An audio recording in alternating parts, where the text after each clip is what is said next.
जी हां दोस्तों, नहीं माने शिंदे तो बीजेपी ने मेयर लॉटरी में ही करा दिया खेला। पकड़ी गई बीजेपी की चोरी, तो क्या आप फंसेंगे फडणवीस और उनके आका? स्वागत है आप सभी का। आप देख रहे हैं द राजनीति का विशेष सेगमेंट खबर और विश्लेषण। मैं हूं जबार खान। दोस्तों, आखिर अचानक ऐसा क्या हो गया कि जिस लॉटरी के बुनियाद पर महानगर निगम या फिर बीएमसी में मेयर के लिए लॉटरी डाली जा रही थी, मगर उसी में धांधली हो गई।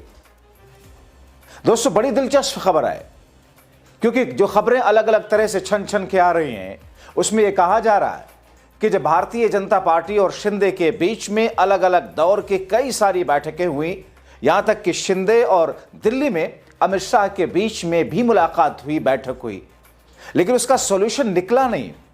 और उसके बाद में बीजेपी ने अपने तरीके से अपना दांव चलना शुरू किया, लेकिन सब कुछ पकड़ा सा गया और सारे दांव फेल होते हुए भी दिख रहे हैं। कैसे, वो आपको बताते हैं।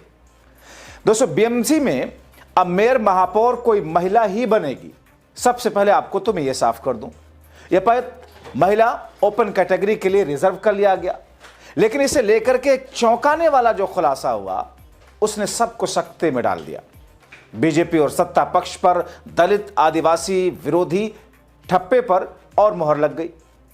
दोस्तों, मेयर के लिए जो लॉटरी निकाली जा रही थी, जिस पर्ची या लॉटरी सिस्टम के जरिए महिला के लिए आरक्षित किया गया, उसी में दोस्तों धांधली कर दी गई। उसमें अनुसूचित जनजाति यानी कि एसटी की पर्ची ही नहीं थी। और इस प्रक्रिया को लेकर के विपक्ष ने, खासतौर पर शिवसेना, उद्धव ठाकरे और दूसरी पार्टियों ने सत्ता पक्ष और सिस्टम पर गंभीर आरोप लगाते हुए धागे खोल दिए और इसे सत्ताधारी गठबंधन के पक्ष में फिक्स्ड या तयशुदा बताया। मुंबई के पूर्व मेयर और शिवसेना यूबीटी के नेता किशोरी पेडनेकर ने लॉटरी प्रक्रिया में धांधली को लेकर बड़े आरोप लगाए। महाराष्ट्र के 28 अन्य नगर निगमों में भी महापौर पद के लिए लॉटरी निकाली गई, लेकिन सभी की नजर बीएमसी की कुर्सी के लिए टिकी हुई थी। दोस्तों, बीएमसी के मेयर को लेकर के जब लॉटरी डाली जाने लगी, तो शिवसेना यूबीटी की ओर से जबरदस्त तरीके से आपत्ति की गई, क्योंकि पर्ची में एसटी कैटेगरी रखा ही नहीं गया। मुंबई के पूर्व महापौर किशोरी पेडनेकर ने सवाल उठाते हुए आरोप लगाया कि आखिर इस नियम के तहत या इस तब्दीली के तहत इसमें आखिर बदलाव कौन सा किया गया कि एसटी कैटेगरी को गायब कर दिया गया?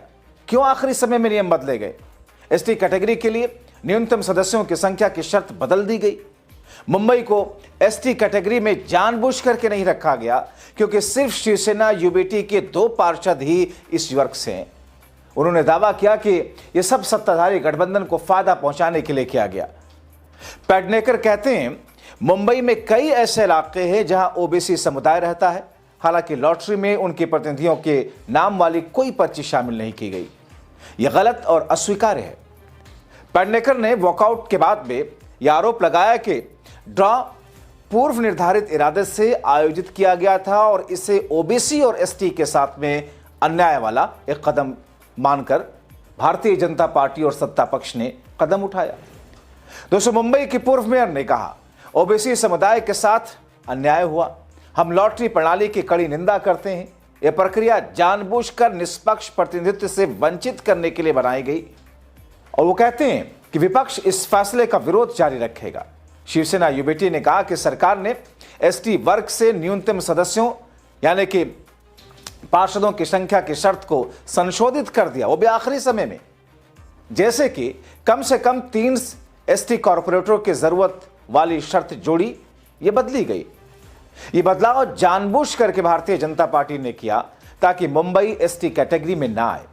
पार्टी का कहना है कि एसटी वर्ग से सिर्फ शिवसेना यूबीटी के पास ही 2 कॉर्पोरेटर हैं। न्यूनतम सीमा बढ़ा करके जैसे 3 मुंबई को एसटी आरक्षण से बाहर रखा गया, जिससे शिवसेना यूबीटी का महापौर बनना असंभव हो गया। यह सत्ताधारी महायुति गठबंधन बीजेपी, शिवसेना, शिंदे गुट या उनके सहयोगी गुट को फायदा पहुंचाने की साजिश है। लॉटरी पूरी तरीके से पूर्व निर्धारित और धांधली वाली है। पारदर्शिता की कमी तो थी ही। सरकार ने नए नियमों को बिना सूचना दिए लागू किया।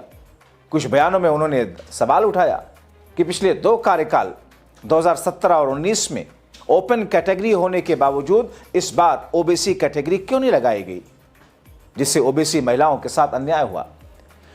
कांग्रेस नेता विजय वटिड्रार ने इसे फिक्स्ड और अपारदर्शी बताया।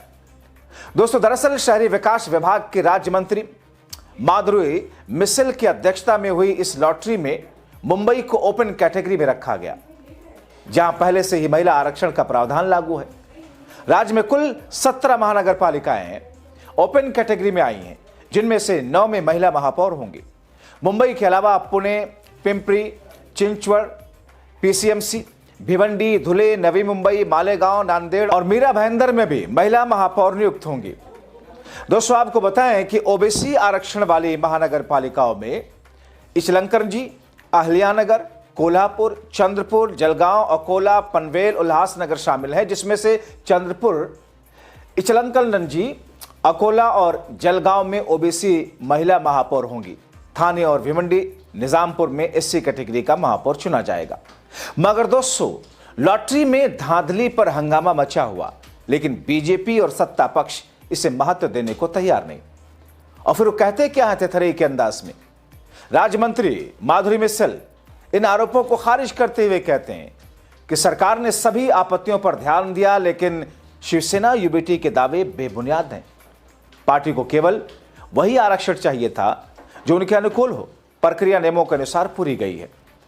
अब दोस्तों, आप सोचिए कि पहले तो चोरी और फिर सीनाजोरी, यानी कि जब चोरी पकड़ी जाए तो फिर उसे सही साबित करने के लिए अलग अलग तरह से तर्क दिए जाएं। वैसी स्थिति में जहां तक बात महापौर चुने जाने की है, तो अब आरक्षण लॉटरी के बाद में बीएमसी हाउस की विशेष बैठक बुलाई जाएगी, जहां महापौर चुनाव की तारीखों की घोषणा होगी। चुनाव संभवतः 28 या 29 या 30 जनवरी के आसपास होंगे। यह प्रक्रिया महाराष्ट्र में महानगर पालिका कानून के तहत रोटेशन सिस्टम के अनुसार की जाती है, जिसमें एससी, एसटी, ओबीसी और महिला वर्ग के लिए बारी बारी से आरक्षण तय होता है। दोस्तों, करीब एक हफ्ते पहले 15 जनवरी को जो चुनाव हुआ, जिसमें 30 वर्षों में पहली बार उद्धव ठाकरे के नेतृत्व वाली शिवसेना ने नगर निकाय पर अपना लंबे समय से चला आ रहा वर्चस्व खो दिया। 16 जनवरी को नतीजे जो घोषित हुए, जिसमें आपने देखा कि बीजेपी 89, शिवसेना शिंदे को 29 सीटें मिली। मगर तो दोस्तों, जब लॉटरी सिस्टम में ही धांधली करा दी गई, तो फिर इसको किस तौर पर देखा जाए। दूसरी तरफ सिस्टम पर सवाल उठने लगे। एक यूजर ने क्या लिखा कि मुंबई के मेयर लॉटरी सिस्टम से तय होगा, तो फिर मेहनत, योग्यता और जवाबदेही किस बात की। अगर शहर चलाने वाला किस्मत से चुना जाएगा, तो शहर सिस्टम से नहीं, सर्कस से चलेगा। आज मेयर लॉटरी से, कल अफसर सिफारिश से, परसों नौकरी पहचान से। ये लोकतंत्र नहीं, जिम्मेदारी से भागने की राजनीति है। मुंबई किसी पार्टी की जागीर नहीं और मेयर कोई इनाम नहीं। शिव के नाम पर सत्ता और सिस्टम के नाम पर मजाक, ये लॉटरी राज मुंबई को मंजूर नहीं। लेकिन दोस्तों, ये तो हो चुका है। लेकिन इन तमाम चीजों के बीच में अभी भी उस सवाल का जवाब किसी भी बीजेपी के नेता या सत्ता पक्ष ने नहीं दिया कि आखिर लॉटरी सिस्टम से आखिरी वक्त में नियमों को बदल क्यों दिया गया, एसटी को बाहर क्यों किया गया। आप क्या सोचते हैं? अपने राय कमेंट बॉक्स में जरूर लिखें।